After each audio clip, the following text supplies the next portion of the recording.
thème ce matin est l'intégration des services.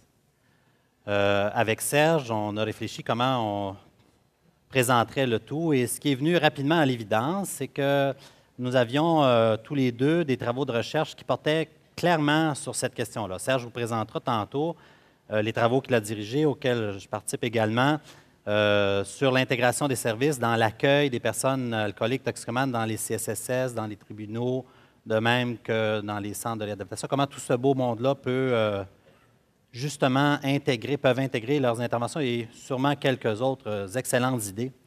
De mon côté, bien, je vais vous parler d'un projet que l'on a récemment terminé qui concerne l'évaluation des mécanismes d'accès jeunesse en toxicomanie. Je vous présente ces résultats-là parce que ce qui en ressort porte justement sur la nécessité de l'intégration des services, que pour pouvoir bien accueillir les jeunes ayant des difficultés avec l'alcool et les drogues, pour pouvoir bien les identifier, faire une intervention brève auprès d'eux et adéquatement les orienter dans les services, il faut beaucoup d'intégration des services. Je vais rapidement présenter quel était ce projet. Normalement, la section méthode intéresse peu les gens, mais brièvement pour situer ce projet. Donc, les mécanismes d'accès jeunesse en toxicomanie, c'est une espèce de guichet unique centralisé dans chaque région du Québec où on veut simplifier la vie des parents et des adolescents qui ont des difficultés avec l'alcool et les drogues en centralisant leur demande d'aide à un endroit le plus possible. Dans les régions très urbaines, c'est passablement centralisé. Dans les régions plutôt à plus faible densité démographique, le format est un peu différent, mais l'idée est toujours la même, simplifier les procédures pour permettre un plus grand accès possible aux services pour les jeunes toxicomanes. Ça fait maintenant plus d'une décennie, mettons 14-15 ans, que ces mécanismes sont implantés au Québec. Puis leur finalité, mon pointeur laser, hey, c'est bon ça. Alors, la finalité, c'est d'améliorer l'orientation des jeunes, diminuer le temps d'attente, soutenir les personnes en attente de traitement, renforcer la continuité des services. Fait qu'on voit ici un objectif clair d'intégration des services, puis améliorer l'expertise des cliniciens. Bon. Alors, comment on s'y est pris? Donc, c'est une subvention du MSSS via les fonds de recherche Société Culture du Québec, donc qui ont lancé un projet d'évaluation de ces mécanismes d'accès pour, mieux savoir comment bien implanter ce type de service-là dans l'ensemble du Québec pour poursuivre son implantation et en évaluer l'efficacité. Depuis au moment de la demande de subvention, ça faisait 10 ans. Donc, dans la demande, on dit depuis 10 ans que c'est en place. Est-ce qu'on pourrait en évaluer l'efficacité? Est-ce que ça marche bien? Est-ce que ça atteint ses objectifs? Alors, bon, bref, on a fait un portrait de l'ensemble de ces mécanismes d'accès-là dans l'ensemble du Québec. Si vous avez est-ce qu'il y en a parmi vous qui ont des difficultés à s'endormir? Vous n'êtes pas obligé de lever la main. Bref, vous pouvez toujours télécharger le rapport et il y a une annexe de 160 pages approximativement qui dresse le portrait des mécanismes d'accès dans l'ensemble dans chacune des régions du Québec. Alors, pour vos lectures, nous vous laisserons aller dans le détail de ces lectures. On a une phase plus en profondeur. On a plusieurs régions centrales là, qui sont des régions clés pour le Québec, dans lesquelles on a eu un volet quantitatif important, puis un volet qualitatif important. On a interviewé de très, très nombreuses personnes lors de ce volet qualitatif. Et on a eu une phase où ensuite on a représenté nos résultats à 4 autres régions qui n'avaient pas participé dans notre phase très intensive pour voir est-ce qu'elles étaient d'accord avec les résultats que l'on présente, est-ce qu'il y avait des choses qu'elles voulaient ajouter comme étant propres à leur région qui n'auraient pas été détectées dans nos analyses. Donc, en général, ce qu'on a fait, on a pris 5 régions administratives, on est allé rencontrer beaucoup de gens, fait beaucoup d'entrevues en profondeur avec eux. On a colligé des données pour les jeunes de chacune de ces régions, tous les jeunes systématiquement qui rentraient dans les services. Et entre autres, dans les gens qu'on a interviewés, on a interviewé des jeunes, interviewé des parents. Donc, une collecte de données assez intensive, toujours dans le but de savoir est-ce que ces mécanismes d'accès jeunesse fonctionnent, puis quelle est l'opinion de façon quantitative, on le mesure, et depuis de plus quelle est l'opinion des gens à ce sujet. Bon, on va aller à ce qui intéresse la plupart des gens après ma barre, les résultats. Qu'avons-nous obtenu? Moi, Serge, il faut que je parle jusqu'à quelle heure là, pour ne pas empiéter sur ton temps? Là? Jusqu'à. Toi, tu t'en vas jusqu'à moins 10 à peu près. Hein? Moins 10, pas bien plus, moins quart. Il ne faudrait pas que je dépasse. Voyez-vous, Serge et moi, on est complémentaires. Hein? Moi, je suis arrivé avec la cravate. Moi, avec le veston. Avec le veston. On a pensé échanger. Bon, on va laisser ça comme ça. Bon, alors, tout d'abord, on voit que déjà, l'accueil des jeunes toxicomanes en soi, ça a une odeur d'intégration de services dès le départ. Pourquoi? Parce que les jeunes sont détectés dans leur milieu de vie, qui sont, pour la plupart, l'école, qui est l'école pour la plupart d'entre eux. Pour un sous-groupe de jeunes plus en difficulté, c'est parfois le centre jeunesse pour une période plus ou moins longue, évidemment. Et c'est là que l'on voit d'ailleurs que l'ensemble des jeunes qui arrivent dans le mécanisme d'accès sont issus de ces milieux, soit du milieu scolaire ou soit des centres jeunesse. On le voit dans ces statistiques-ci, hein, les jeunes qui sont référés vers les mécanismes d'accès jeunesse sont au tiers issus des centres jeunesse et des tribunaux, au tiers du milieu scolaire. Il y a quand même 10-11 de jeunes qui arrivent d'eux-mêmes ou via leurs parents.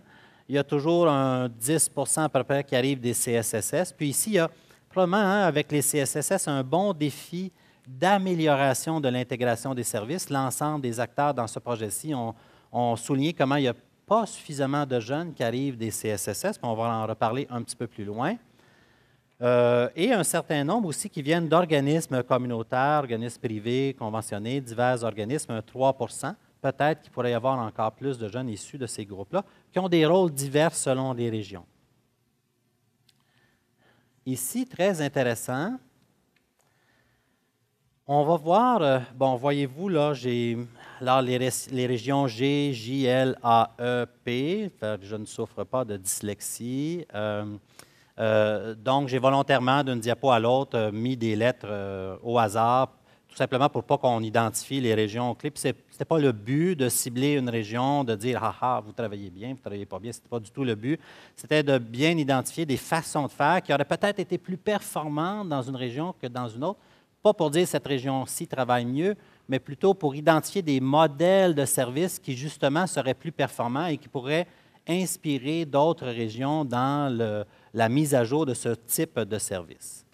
Donc, que voit-on ici sur cette diapo plein de chiffres? Bien, on voit donc les régions ici en colonne, puis ensuite, l'origine des jeunes. On a vu tantôt, j'ai fait une synthèse, là, le tiers vient des écoles, le tiers vient des centres jeunesse, etc. Mais ici, on voulait voir, est-ce qu'il y a des différences par région? Je pense que j'ai fait des beaux petits ronds. Hey, wow, c'est fantastique.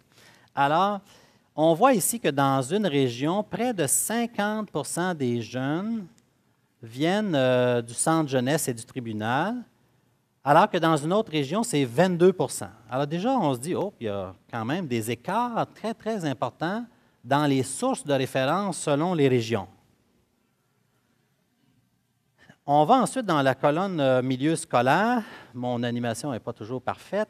On voit qu'à l'inverse, dans cette même région qui avait moins de jeunes issus du centre jeunesse, à l'inverse, près de 50 de leurs jeunes viennent des milieux scolaires. Une région a très peu de jeunes, cette région-là qui avait beaucoup de jeunes du centre jeunesse, a très peu de jeunes issus du milieu scolaire. Donc, première observation, quand on parle d'intégration des services, une intégration des services veut d'abord se poser la question, où sont les besoins? Où sont les jeunes en besoin? Sont-ils dans les écoles? Sont-ils dans les centres jeunesse? Il y a fort à parier qu'ils sont évidemment dans les deux milieux. Et une intégration des services adéquate voudrait justement créer des ponts avec tous les établissements où sont des jeunes qui ont des difficultés, dont ici, par exemple, le centre jeunesse ou le milieu scolaire. Évidemment que dans chaque région, pourquoi il y a eu cet écart dans chacune des régions? Il n'y a pas d'intention de ne pas aller dans l'école ou d'intention de ne pas aller au centre jeunesse. c'est probablement des développements spontanés, naturels qui se sont faits, des liens un peu plus proches avec un centre jeunesse dans une région, des liens un peu plus proches avec les milieux scolaires dans une région. Il y a eu des décisions organisationnelles qui se sont mises. Fait qu'il n'y avait aucune intention de ne pas aller rejoindre les jeunes de l'autre service, mais tout de même, ça attire notre attention comme prémisse de base, là, hein, de se demander où sont les jeunes en besoin et est-ce qu'on va les chercher adéquatement dans l'ensemble des établissements où ils sont. Bon, si on poursuit quelque peu, on va voir ici, de façon très intéressante, dans la colonne Centre de santé et services sociaux. Est-ce que les régions sont égales dans leur capacité de créer des liens avec les centres de santé et de services sociaux? La réponse est non. On voit qu'il y a une région qui réussit à avoir 17 à 18 de ces jeunes issus des services, des centres de santé et des services sociaux, alors que d'autres régions peinent à avoir 2-3 moins de 10 de jeunes issus des centres de santé et des services sociaux. Et de façon très marquée, les gens que l'on a interviewés dans toutes les régions nous ont dit les gens des centres de réadaptation se sont plaints des gens des centres de santé et des services sociaux, disant ils ne nous réfèrent pas des jeunes, pourtant ils en ont beaucoup, ils ont toutes sortes de consultations. Les gens de santé et services sociaux disaient les centres de réadaptation ne sont pas proches de nous, ils ne viennent pas, on ne les connaît pas, etc. Donc, un peu tout le monde s'est plaint de cette absence d'intégration de services, du moins pour la phase référence et orientation du jeune. Et un peu tout le monde a une espèce de sentiment que c'est difficile, c'est quelque chose qui ne peut pas trop marcher. Alors, on voulait illustrer ici que, ben non, il y a une région qui a investi cette année-là beaucoup d'efforts auprès des centres de santé et des services sociaux. Ce centre de réadaptation-là a, durant cette année-là, fait des relances constantes, créé des liens, suscité des rencontres, offert des formations directement spécifiques au centre de santé et des services sociaux. Le coordonnateur ou la coordonnatrice a contacté régulièrement au cours de l'année les gens du centre de santé et des services sociaux. Bref, beaucoup d'efforts qui ont mené à un taux de référence beaucoup plus élevé. Donc, il y a eu vraiment un effort d'intégration des services ici, de lien. Ici, ça s'est concrétisé par des efforts de lien importants, de se parler, se connaître. La base de l'intégration, c'est d'abord de se connaître, d'avoir des visages, d'identifier des personnes. Et ce faisant, il y a une intégration des services qui peut s'en suivre par la suite. Donc, on voulait illustrer des variations très importantes de taux de référence puis qui ne sont pas dus à un hasard, qui sont liés à des efforts concrets et systématiques d'intégration des services. Aussi, on remarque que les types d'intégration que l'on va faire, je dois bien avoir des beaux petits ronds qui apparaissent, voilà. Les types d'intégration que l'on va faire ont un impact réel sur les services que l'on va offrir ou non. Par exemple, on se souvient ici, bon, là, dans mon souci excessif de confidentialité, j'ai encore changé les lettres à gauche, mais ici, on se souvient que c'est la région qui avait un lien très, très fort avec les centres jeunesse. Du moins, on ne s'en souvient pas, je vous le dis parce que je m'en souviens. Et, pas par hasard, on observe que ce centre-là rejoint beaucoup plus de jeunes plus âgés que les autres centres. Donc, les choix de liens qu'on fait entre établissements, les choix d'alliance, vont influencer la clientèle que l'on va rejoindre. Puis il y a toujours un souci d'équité ici. Est-ce que si on rejoint plus de plus vieux, bien, on rejoint moins de plus jeunes? Est-ce que les plus vieux ont plus besoin, etc.? Ce sont de bonnes questions. Puis ici, bien, on a une région qui a clairement rejoint plus intensément, mais bon, les écarts ne sont pas immenses, là, des très jeunes qui ont des gens très jeunes qui ont des difficultés avec l'alcool et les drogues. Il faut dire toutefois que dans cette région-là, il y a une proportion de gens des Premières Nations plus élevée. Puis on sait avec les travaux de Mme Laventure comment les proportions de jeunes en bas âge ayant des difficultés avec les substances est beaucoup plus significative, beaucoup plus élevée de façon significative dans les communautés des Premières Nations. Pas dans toutes, évidemment, mais il y a quand même une tendance que l'on observe. Fait que ce dernier chiffre-là pourrait s'expliquer plus par la réalité de la population de cette région-là. Première tâche, puis dans les travaux qu'on mène avec Serge, ça a été quelque chose d'évident, la détection. Hein. Comment, dans toute intégration de service, la première tâche, c'est comment on va identifier les gens qui ont des difficultés avec l'alcool et les drogues. Dans notre contexte, c'est les problèmes d'alcool et de drogue, évidemment.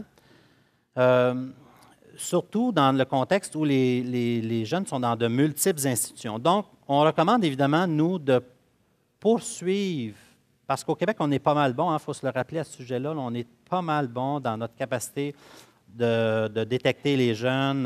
Ce n'est pas une tâche facile, on fait déjà du bon travail, mais on peut continuer de s'améliorer, puis il y a des tâches importantes à faire à ce sujet-là. Donc, continuer de mieux détecter les jeunes dans le milieu où ils sont et d'utiliser un outil structuré. Pour le moment, au Québec, on s'est outillé d'un instrument, ça pourrait être autre chose. Pour le moment, on a la DEPADO.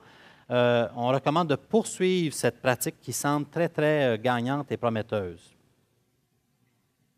Donc, dans l'intégration des services, d'avoir des outils qu'on convient ensemble.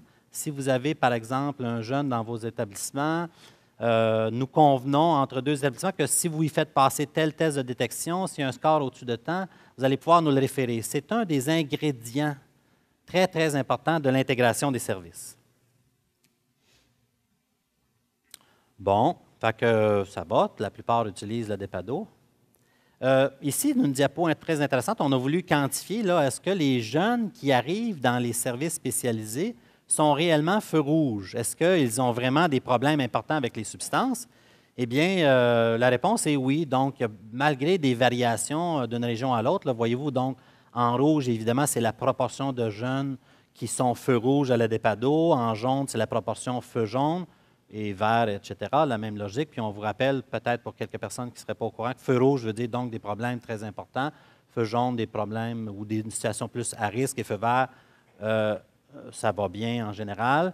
Donc, bien la dominante, c'est que oui, les jeunes qui arrivent dans les services spécialisés sont majoritairement feu rouge. Il y a quelques exceptions dans une région qui peuvent s'expliquer ici parce que ici, beaucoup de jeunes arrivent directement au centre de réadaptation, donc ils ne sont pas... il n'y a pas de détection qui est faite, fait qu'ils peuvent arriver feu jaune, ils doivent ensuite les retourner vers les services généraux. Fait que dans les MHD, c'est un vrai programme d'intégration des services. On peut donc dire que cette étape-là de l'intégration des services fonctionne bien. Un autre élément, un autre ingrédient de l'intégration des services de laquelle on peut apprendre, issu de l'expérience des MHT, est la formation continue qu'offrent les CRD aux services de première ligne ou aux services référents. Donc, les centres de réadaptation en dépendance ont, depuis un certain nombre d'années, dans leur tâche de faire de la formation auprès de leurs partenaires. Donc, et c'est une activité largement appréciée. Il faut rappeler toutefois, nous, dans tous nos projets de recherche, quand on a des gens de plusieurs centres, de plusieurs établissements, entre autres les CSSS, mais d'autres établissements aussi, à chaque année, on perd le tiers des intervenants qui participent à notre projet. On est donc dans un réseau parce qu'ils ont changé d'emploi, il y en a qui sont un peu malades, il y en a qui ont changé de poste, tout simplement. Donc, on est dans un réseau où, ces années-ci, la rotation de personnel est extrêmement importante. Donc, cette fonction de formation doit être continue. On s'illusionne parfois de dire on va faire un bi de formation, ça c'est chez nous quand on fait des rénovations, mais bref, on fait un grand effort collectif de formation, puis on se dit, bon, mais là, les gens en première ligne ou dans les services référents vont être formés. Oui, c'est vrai, c'est bon pour une année. Dans 12 mois d'ici, le tiers ne sont plus là. Dans 2 ans, le 2 tiers ne sont plus là. Dans 3 ans, plus personne n'a été formé, approximativement. Donc, on veut ressouligner ici, via notre expérience avec les MHT, puis ce qu'on a réalisé dans cette étude, que cette intégration de services doit être sous-tendue par un effort continu de formation de nos partenaires. Le partenaire spécialisé doit, lui, dispenser de la formation pour soutenir les services non spécialisés constamment. À chaque année, on répète les formations, on s'améliore. Bon, ici, on l'avait ciblé pour la DEPADO, mais c'est vrai pour plusieurs autres éléments de l'intervention. Quand on parle d'intégration des services, on parle nécessairement de 2 services à vocation différente, mais qui s'occupent de la même personne. Tu sais, les gens ne sont pas comme un DSM-5, on n'est pas compartimentés, on est des individus qui avons des difficultés multiples. Nos services sont toutefois compartimentés. Hein, on a décidé que la toxico, ce sera un certain groupe d'établissements, puis après ça, la santé mentale, c'est un certain autre groupe, et puis la délinquance, c'est tout un autre groupe. Mais tu sais, au bout de la ligne, c'est la même personne qui a ces difficultés-là. Elle ne se vit pas comme segmentée en plusieurs morceaux. Pour elle, c'est une vie, c'est un sens global. Euh, elle ne vit pas 3, 4 vies, là. Donc, c'est pour ça que nous, on parle d'intégration de services, parce qu'on a pensé nos services de façon compartimentée. Bon, là, avec notre prochaine loi, on est supposé d'avoir des méga super établissements qui font tout, mais il va rester qu'il va y avoir des sous-divisions encore dans ces établissements. Donc, on pense qu'on améliore nos services en spécialisant des gens sur une portion. Mais comme les individus sont une seule personne, il faut que nous, on pense à l'intégration des services. Pour penser à l'intégration des services, ce qui semble aider, c'est que dans ces établissements-là à vocation spécifique, qu'il y ait des gens porteurs de cette problématique autre vécue par les personnes. Nous, dans le domaine de la toxicomanie, on pense que lorsqu'il y a dans les écoles ou dans les centres jeunesse des gens dédiés à cette tâche, ou dans les CSSS, des gens dédiés à cette tâche ou à cette problématique de la toxicomanie, qu'on gagne beaucoup en intégration des services. Quand il n'y a pas de porteur de dossier, la problématique est oubliée. Veut pas, on travaille dans une mission, dans un établissement, on a trop de préoccupations tout le monde. Donc, si il n'y a pas une porteuse ou un porteur de dossier, cette problématique-là sera oubliée.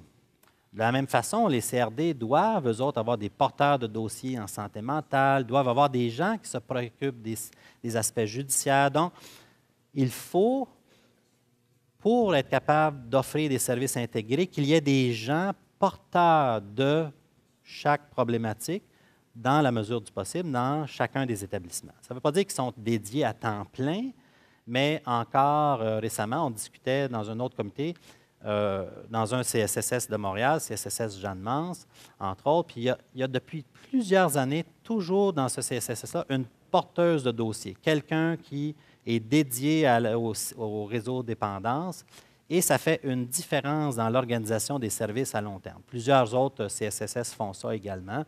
Et à chaque fois qu'on a vu ça, tous les participants qu'on a interviewés ont mentionné comment c'était fondamental, comment c'était extrêmement utile.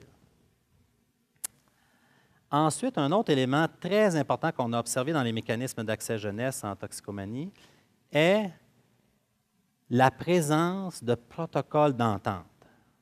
À chaque fois qu'il y a des protocoles d'entente, puis ici on va parler de ceux spécifiquement dédiés à l'interaction interétablissement, donc à chaque fois qu'il y a eu ces protocoles d'entente-là, les participants nous ont dit « c'est tellement utile, ça nous aide beaucoup ». Pourquoi? Parce que s'il y a des protocoles d'entente, ça veut dire que les gens se sont assis ensemble. Ils se sont parlé, puis ont dit, bon, mais comment on va faire ton établissement puis le mien pour que, quand M. X ou tel jeune va arriver, pour qu'on puisse chacun offrir des services à cette même et unique personne. C'est notre folie à nous d'être divisés en morceaux, là. Les gens ne sont pas comme ça. Il faut toujours se rappeler ça, toujours se rappeler cette idée-là. Donc, les protocoles d'entente viennent justement répondre à ce besoin-là de savoir comment collaborer.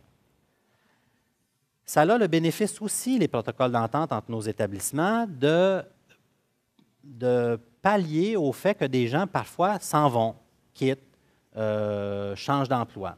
Quand on n'a pas de protocole d'entente, des fois, ça va très bien, mais parce qu'il y a Evelyne, parce qu'il y a Sylvain, parce qu'il y a telle personne porteur du dossier qui, elle, a toujours créé des liens très importants.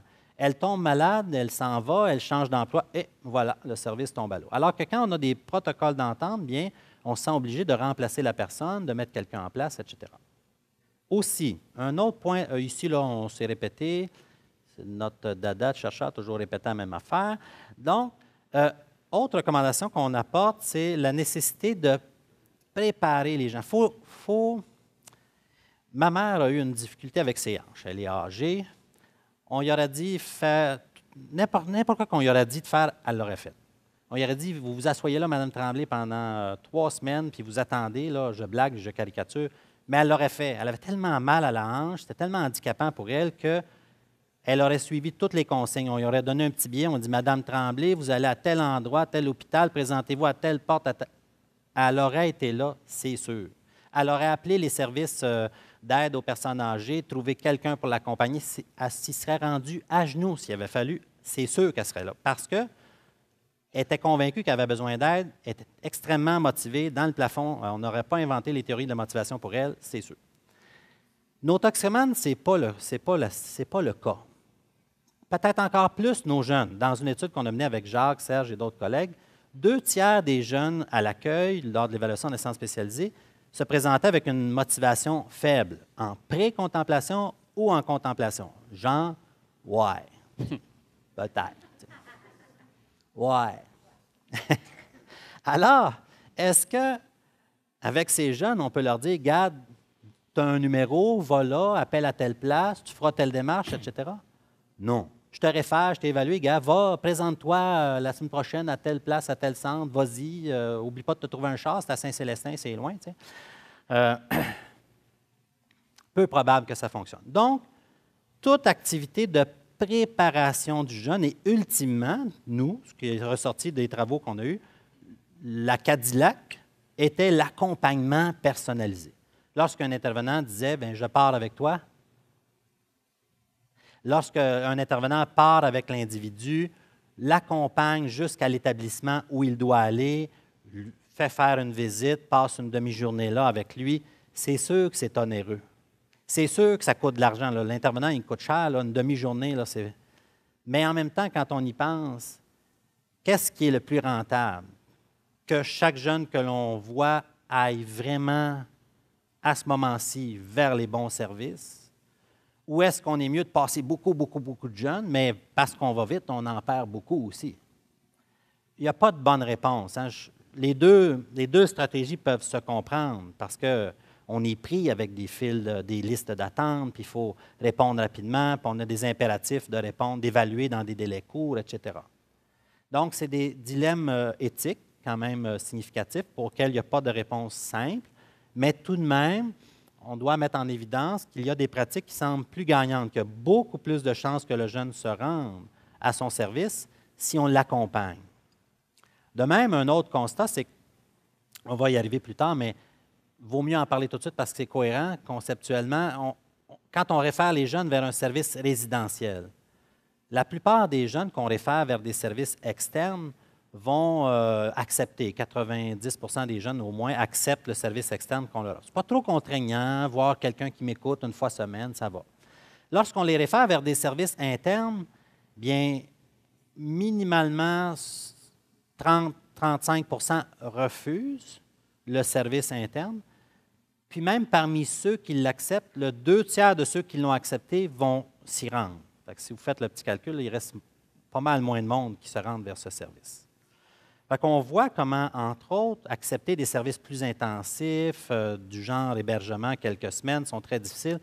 Et ce genre de tâches, je reviens à quelqu'un qui s'en va pour une chirurgie, même s'il est hospitalisé une semaine, même si c'est très difficile, les gens vont y aller à leur chirurgie. Ça fait mal, ils sont motivés. C'est une qualité de vie qu'ils recherchent avec cette chirurgie-là. Mais nos jeunes toxicomanes, ce n'est pas le cas. Ils ne sont pas si convaincus qu'il faut qu'ils changent leur consommation.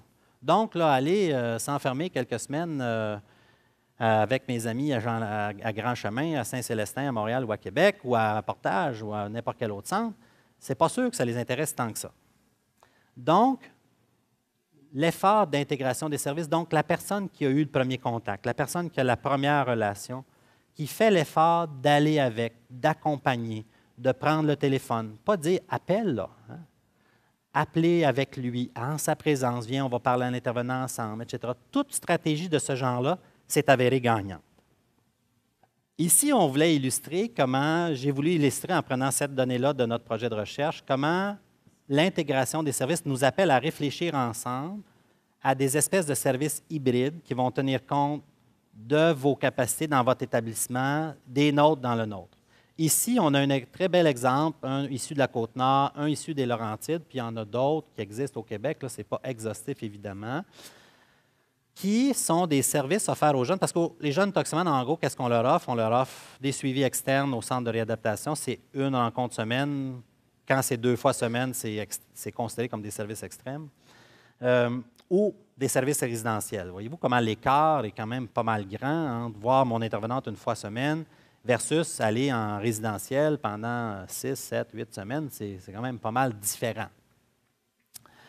Alors, devant ce problème, une concertation entre les centres de réadaptation et ici le milieu scolaire et sur la Côte-Nord, le centre jeunesse, ont décidé de mettre sur pied dans leur région un véritable effort d'intégration des services intensifs, mais de jour, qui se donnent dans un cas dans le milieu scolaire, où le jeune arrive avec l'autobus jaune le matin, il y a un intervenant qui l'accueille en débarquant de l'autobus, s'assure qu'il ne fume pas un petit joint dans sa marche jusqu'à l'école. Il s'en va en classe, il fait de l'école le matin, l'après-midi, c'est toutes sortes d'activités psychoéducatives, voire légèrement thérapeutiques. L'intervenant du centre de réadaptation vient, entre autres, ici. Donc, véritable effort d'intégration qui tient compte de la réalité des jeunes qui ont besoin d'un service intermédiaire qui rallie à la fois votre expertise et la nôtre. Même chose ici sur la Côte-Nord avec au centre jeunesse. Besoin aussi de ne pas envoyer les jeunes en dehors de leur région, les garder dans leur milieu. Donc, je suis rendu à combien de minutes, là, Amélie? Ça achève, hein? Ça achève. Mon règne achève. C'est bon. Donc, nécessité même de travailler ensemble pour mettre sur pied des services même innovateurs qui sont une espèce d'amalgame de l'expertise de l'autre établissement et du nôtre. Donc, très bel effort d'intégration. Bon, ça c'est tout dit, c'est cute. Ah, bon, celle-là ne parle pas tout à fait d'intégration des services, mais je la trouvais très, très importante. Je trouve que c'est un message qu'on doit véhiculer. Peut-être là, sur cette observation qui nous a vraiment frappé dans notre étude sur les jeunes que l'on rejoint dans les différentes régions du Québec. On parle ici d'un concept qui s'appelle taux de pénétration. Donc, c'est jusqu'à quel point les services rejoignent les gens dans la population. Si, par exemple, on pense qu'on a mettons, dans une région qui a 1000 personnes qui ont des cataractes, il faudrait donc avoir une chirurgie. Si on rejoint 1000 personnes dans l'année, on fait 1000 interventions chirurgicales pour les cataractes, on va dire qu'on a un taux de pénétration de 100 %.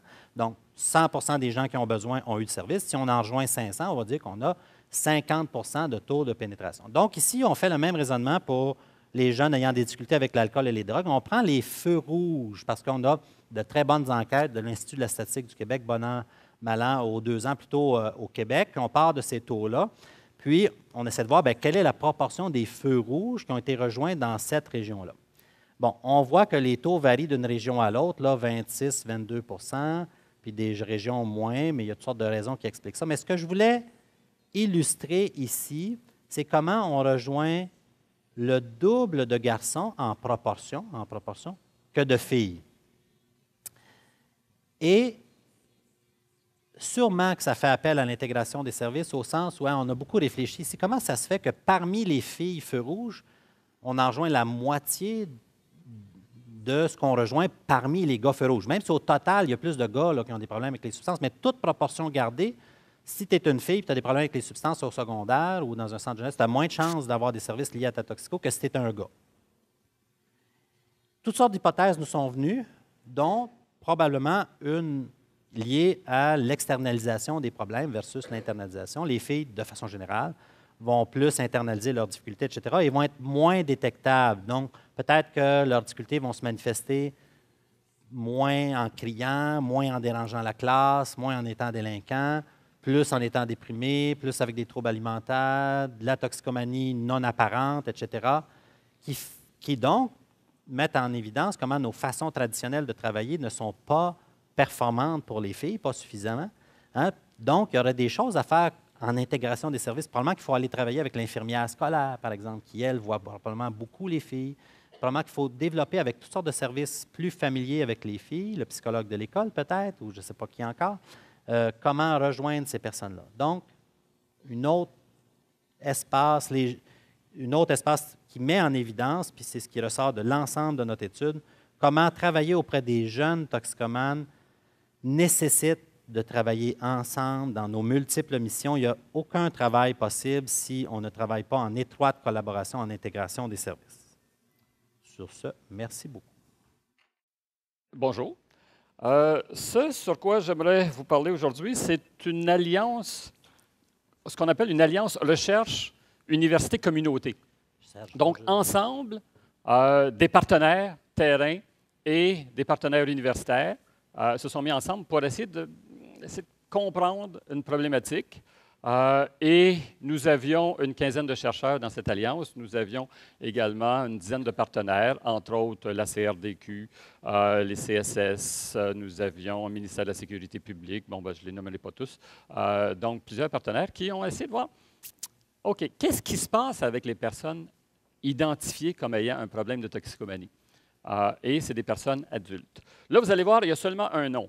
Alors que je disais, il y a une quinzaine de chercheurs, c'est que l'animation de la matinée a été changée un peu et je n'ai pas eu le temps de consulter mes collègues sur ce que je vais dire. Donc, ce que je vais dire n'engage que moi et éventuellement, on va changer le PowerPoint et il va y avoir d'autres noms qui vont apparaître ici. Entre autres, les responsables des axes. Il y avait 3 axes. Il y avait Natacha Brunel, qui est responsable avec Karine Bertrand du premier axe, où est-ce qu'on demandait aux gens, une fois qu'ils étaient identifiés comme ayant des problèmes de toxicomanie, qu'est-ce qui s'était passé dans les 5 dernières années au niveau des services sociaux qu'ils ont reçus, services de santé, services en toxicomanie, et on a suivi ces gens-là pendant une année pour savoir qu'est-ce qui se passait avec ces mêmes individus au niveau de la santé, des services sociaux et les rapports à la toxicomanie. Et il y avait un deuxième axe. Deuxième axe, c'était Marie-Josée Fleury et Michel Perrault qui étaient responsables de ce deuxième axe. Et là, cette fois-ci, on donnait la parole aux intervenants, aux professionnels et aux gestionnaires qui, eux, offrent des services aux personnes, pas nécessairement aux personnes qui ont des problèmes de toxicomanie, mais qui ont effectivement, même si ce n'est pas leur problème principal, qui pourraient avoir des problèmes de toxicomanie. Et il y avait un troisième axe, et Joël était responsable du troisième axe. Et donc, Joël était responsable avec Hélène Simoneau d'un troisième axe qui était au niveau des outils. Là, on va parler davantage de l'axe 1 et de l'axe 2. Est-ce que c'est comme ça que ça fonctionne? Donc, 2 planches pour vous présenter un peu comment on a fonctionné. Dans l'axe 1, donc je vous le répète, c'est le point de vue des usagers. Donc, des entrevues qualitatives. On a rencontré des gens qui avaient été identifiés, soit au tribunal, soit aux urgences, soit dans les CSS, qui avaient été identifiés comme ayant des problèmes de dépendance. Donc, vous voyez ici, on avait 12 dans les CLSC, 60 en urgence hospitalière et 55 à la cour criminelle, dans 2 régions principales. Il y avait Montréal, mais il y avait également Mauricie, centre du Québec. Et ces 627 participants, on a regardé qu'est-ce qui s'était passé au cours des 5 dernières années. Encore là, je le dis, niveau santé, services sociaux, toxicomanie, mais on les a également suivis une année plus tard. On en a suivi 79, il y a des gens qu'on a éliminés. On a suivi 79 personnes pour savoir qu'est-ce qui se passait après. Et il y avait un deuxième axe, et cette fois-ci, c'est encore qualitatif, ce que l'on a fait. On a fait des groupes de discussion, ce qu'on appelle les focus groups, des groupes de discussion avec des gens qui venaient de différents réseaux des CSSS, CLSC, 3 centres hospitaliers, 2 centres de réadaptation à dépendance, des services correctionnels et judiciaires. Et, bon, il y a des gens qu'on n'a pas pu rencontrer en groupe, donc on les a rencontrés en individuel, 7 personnes. C'était des cadres, des professionnels, c'était des gens qui travaillaient avec des gens qui éventuellement avaient un problème de toxicomanie, mais pas des gens dont la spécialité était la toxicomanie. Donc, des gens autour. Donc, des gens qui pourraient nous dire qu'est-ce qu'ils pensent, finalement, de nos services. C'était en gros ça. Donc, les objectifs, c'était de cerner les relations interorganisationnelles, donc vraiment l'objectif un peu de ce colloque. Saisir le niveau perçu d'intégration des services, identifier les processus de détection et de référence en cours et mettre en relief les facteurs facilitant et entravant l'intégration des services. On va davantage parler de cet axe-là, donc on va davantage laisser la parole aux intervenants, donc intervenants et gestionnaires. Encore là, je rappelle, ce ne sont pas des services spécialisés en toxicomanie, mais des gens qui font affaire avec les services spécialisés en toxicomanie, et aussi un peu la parole aux personnes qui éprouvent des problèmes de toxicomanie, mais dans un deuxième temps. Aujourd'hui, donc c'est très, très, très rapide ce que je vais vous présenter, c'est davantage les conclusions que j'en tire. Ça va être possible d'avoir plus d'informations. Il y a un livre qui sort là-dessus sur l'AXA 1. Il va y avoir également une brochure que l'on prépare pour une dizaine de pages que l'on prépare pour le mois de février et qui va être accessible gratuitement. Donc, ceux qui sont intéressés pourront se le procurer. 4 constats. Le premier constat, c'est qu'il y a clairement une difficulté pour les milieux qui ne sont pas spécialisés en toxicomanie, une difficulté d'identifier les problématiques de toxicomanie. Oui, il y a de l'identification qui se fait actuellement au niveau adulte. Je parle au niveau adulte. Il y a de l'identification qui se fait. Mais le filet a des mailles si énormes que ce sont les gens qui ont déjà souvent été identifiés ou qui ont les problèmes les plus importants qui sont identifiés à nouveau. En fait, nous, on pensait, lorsqu'on allait dans les centres, dans les urgences hospitalières, lorsqu'on allait à la cour, on leur demandait, vous identifiez des gens? Une nouvelle identification. Ce ne sont pas des gens qui sont déjà en service de réadaptation, en service de traitement en toxicomanie. Identifiez-nous ces gens-là. Bien, ils nous ont identifié des gens, oui, mais des gens qui, l'année passée, il y a 2 ans, il y a 5 ans, il y a 15 ans, avaient déjà été en service en toxicomanie. Très rares étaient les gens qui étaient identifiés pour une première fois par ces services. Donc, c'est ce que ça dit. Donc, on détecte surtout les gros poissons. Pourquoi? Et là, vous allez voir que le portrait que Joël vous a dépeint tout à l'heure au niveau des jeunes est très similaire à ce qui se passe au niveau adulte. Une des premières raisons qui ressort au niveau des focus group qu'on avait avec les intervenants, les gestionnaires, c'est le manque de ressources. Je pense que ça ne vous surprend pas trop, là. Les gens avaient un autre mandat. C'était des gens dans des CSS, dans des services spécialisés en violence familiale, autre chose. Donc, ces gens-là ont un autre mandat. Est-ce qu'avec peu de ressources, ils ont le temps de faire de l'identification, alors qu'on sait, entre autres au niveau médical, que les toxicomanes consultent et consultent beaucoup au niveau médical. Et si on pouvait identifier très rapidement ces gens-là, on pourrait peut-être affecter positivement leur trajectoire de dépendance. Mais bon, manque de ressources, le premier élément qui est ressorti. Deuxième élément qui est ressorti, c'est une difficulté de mettre en place des services d'identification d'une problématique qui n'est pas la nôtre.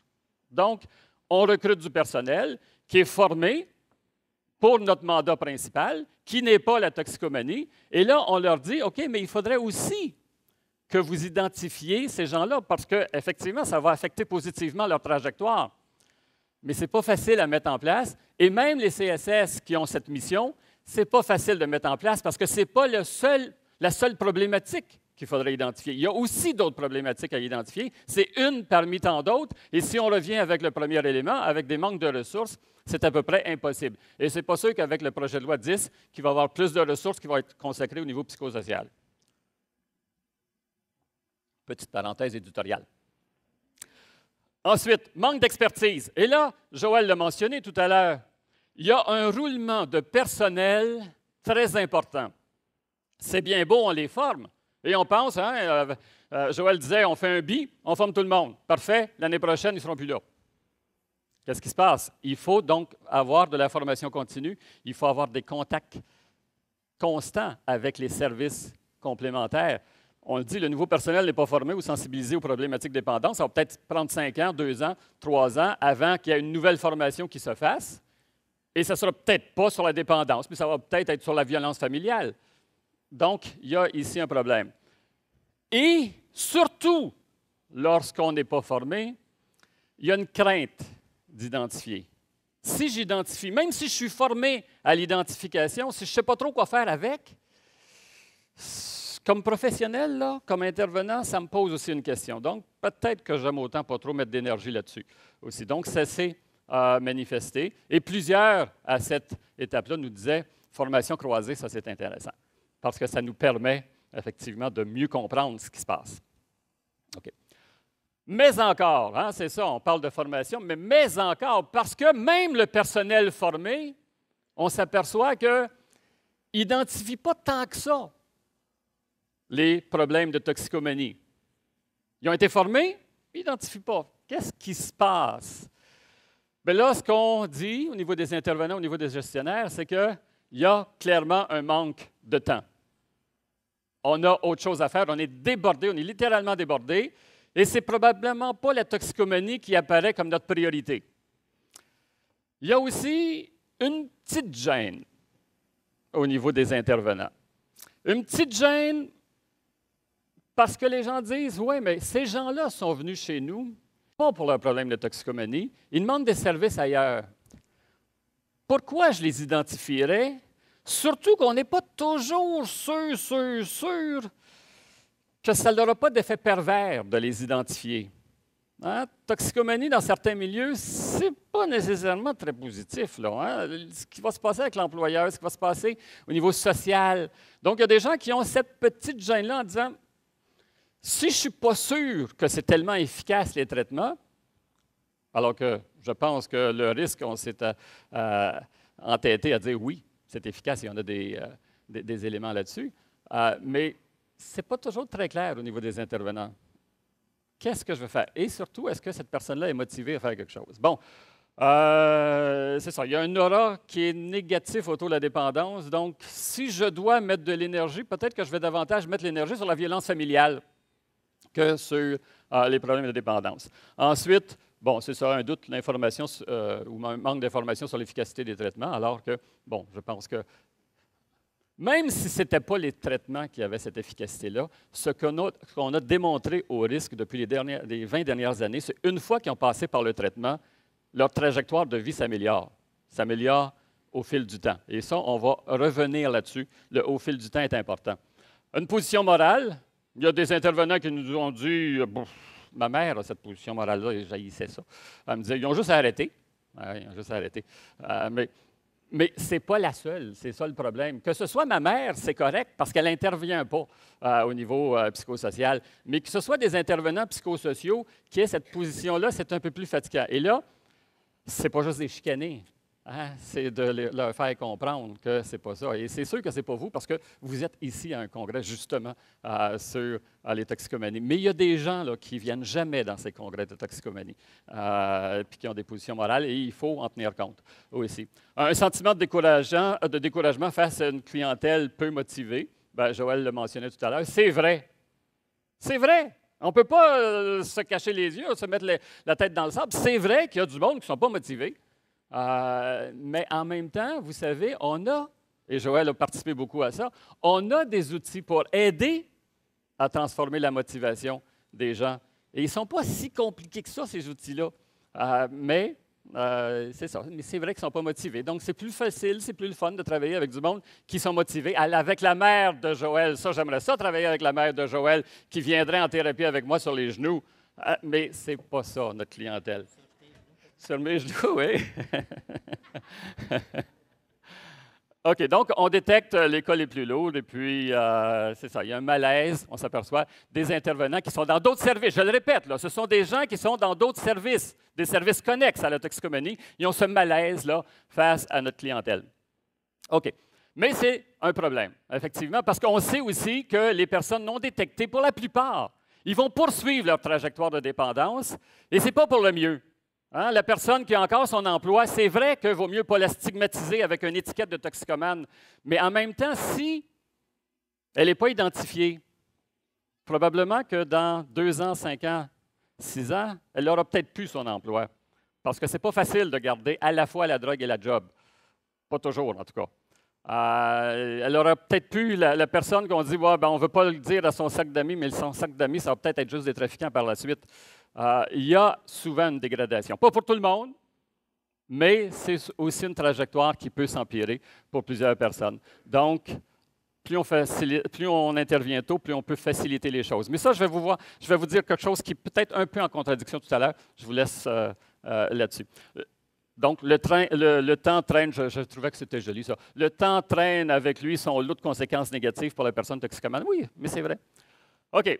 Mais tout n'est pas noir. Il y a des équipes de liaison qui se sont mises en place. Je pense dans les urgences hospitalières, c'est très intéressant. Et il y a effectivement de l'identification qui se fait. Et entre autres, on a suivi ces gens-là. Il y a des campagnes de sensibilisation auprès des médecins de famille. Et les médecins de famille ont un rôle crucial.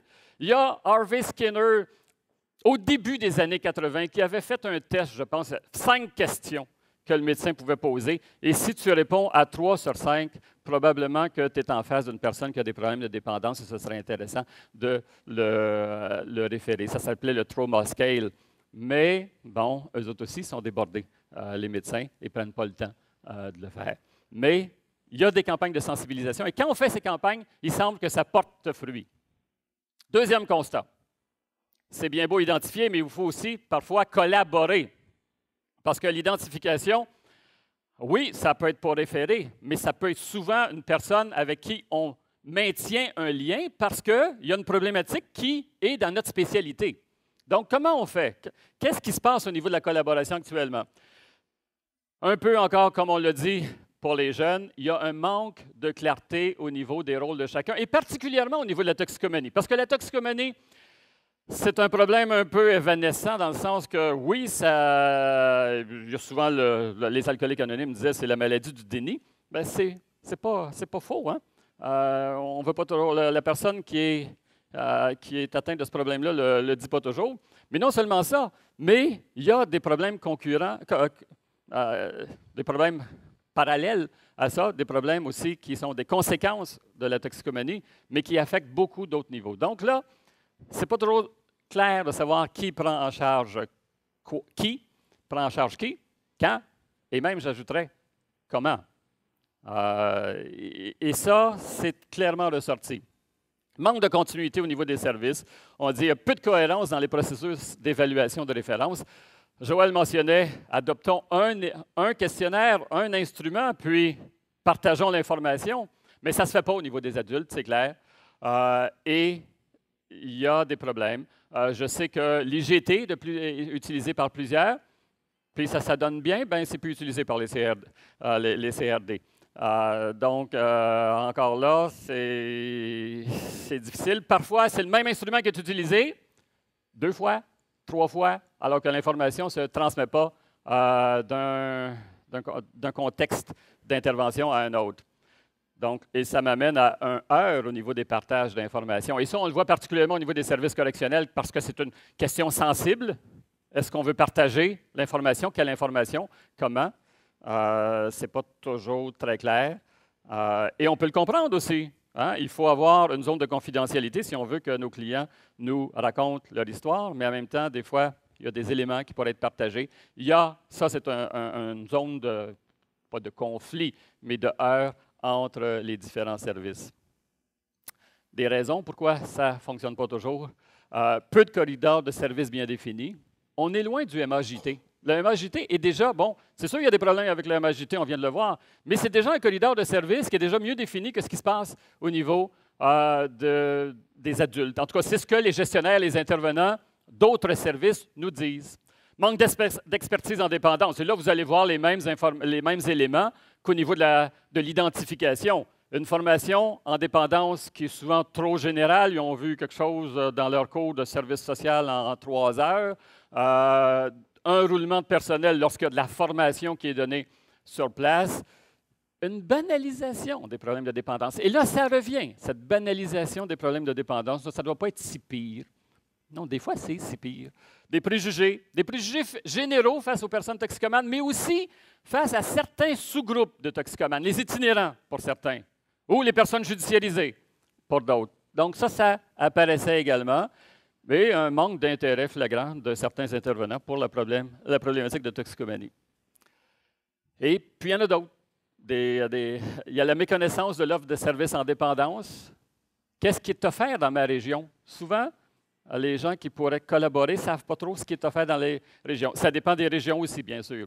Des difficultés d'accès vers certaines ressources. Les critères d'admissibilité. La personne a des problèmes de santé mentale et de dépendance. Est-ce qu'on va l'accepter? Est-ce qu'on ne l'accepte pas?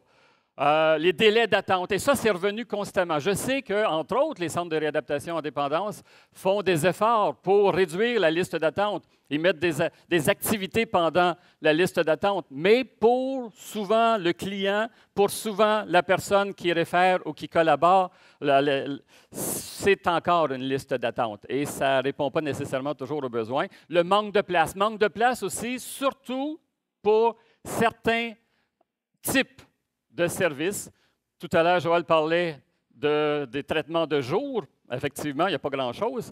Peu de ressources d'hébergement, certains nous ont dit ça, dépendamment des régions, j'imagine. Peu de ressources pour la clientèle anglophone et peu de médecins prescripteurs de méthadone.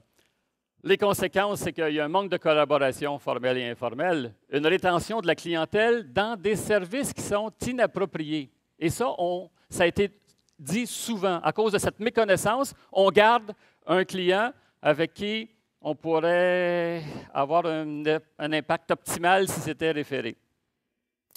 Troisième constat, ça commence à être petit à la fin. Des erreurs au niveau du suivi des références. Je vais plus vite parce qu'il me reste 5 minutes. Je pense que Joël en a pris plus que moi. Le point de vue des usagers cette fois-ci. Une fois détectée, la personne ne se rend pas nécessairement à des services. Elle a été détectée, elle a été identifiée, on la réfère à quelque part, mais elle n'y va pas nécessairement. Oui, il faut en tenir compte. Il y a différentes raisons. Ces raisons-là sont toutes bonnes pour ceux qui le disent. Puis je pense que c'est vrai. Hein? Manque de motivation. Les clients disent « je n'étais pas motivé », le disent eux-mêmes. Oui, effectivement, j'ai été détecté, mais ça ne me tentait pas de faire une démarche à ce moment-ci. Une crainte du changement, ce n'est pas facile à changer, surtout quand c'est facile de dire « l'autre doit changer ». De dire « moi, je dois changer », ce n'est pas si simple. Une crainte du changement, oui. Ils voient la montagne alors qu'il faut y aller peut-être étape par étape, roche par roche. Un doute, est-ce que je vais être capable? Et souvent, ils pensent qu'il y a plus de pertes que de gains à y aller. Un contexte difficile, il n'y a pas grand monde qui les supporte parfois dans leur entourage. Puis ça, ce n'est pas facile quand il y a peu de gens qui les supportent. Des enfants à la maison, ça plaide pour les centres de jour. Effectivement, parfois, c'est plus facile lorsqu'on a tout perdu. Et ça, souvent, les clients nous disent ça. Donc, ça va un peu à l'encontre de ce que je disais tout à l'heure. Un mauvais match. On aime choisir notre coiffeur, on aime choisir notre boulanger, on aime choisir notre café. On aime surtout choisir les personnes avec qui on va se confier et confier le plus intime de nous-mêmes. Eux autres aussi parlent de trop longue liste d'attente, pas d'atome crochu avec l'intervenant qui était là. Des fois, des accueils bâclés. Et ça, c'est très important. Le premier contact, hein? Il y a des gens qui disaient dans le temps, la psychologie à Saint-Sou, qui disaient les 4 premières minutes, là, c'est tout. Mais ça a un peu de vrai. Hein? Donc, d'avoir un contact. Parce que cette personne-là va avoir, vous êtes peut-être le 5e intervenant dans sa vie. Là. Il va falloir qu'il recommence. Cet aspect de contact est primordial. Toujours au niveau des heures, au niveau du suivi, parfois, il y a, le traitement débute mais prend fin plus ou moins abruptement du point de vue, en tout cas, de l'intervenant. Pour différentes raisons, hein, un peu ceux qui ont été mentionnés plus tôt, mais en même temps, il y a l'effet de l'usure. À un moment donné, là, comme client, on est tanné. On veut passer à autre chose, on veut se tester, voir si on est capable d'y aller seul. Et parfois, ça fonctionne, parfois, ça ne fonctionne pas. À mon avis, ce n'est pas si grave. Parce qu'on a déjà jeté une roche dans la mare pour avancer. Et ça, c'est important. Parce que souvent, on parle de trajectoire d'inadaptation. Cette trajectoire d'inadaptation a peut-être duré 5 ans, 10 ans, 15 ans.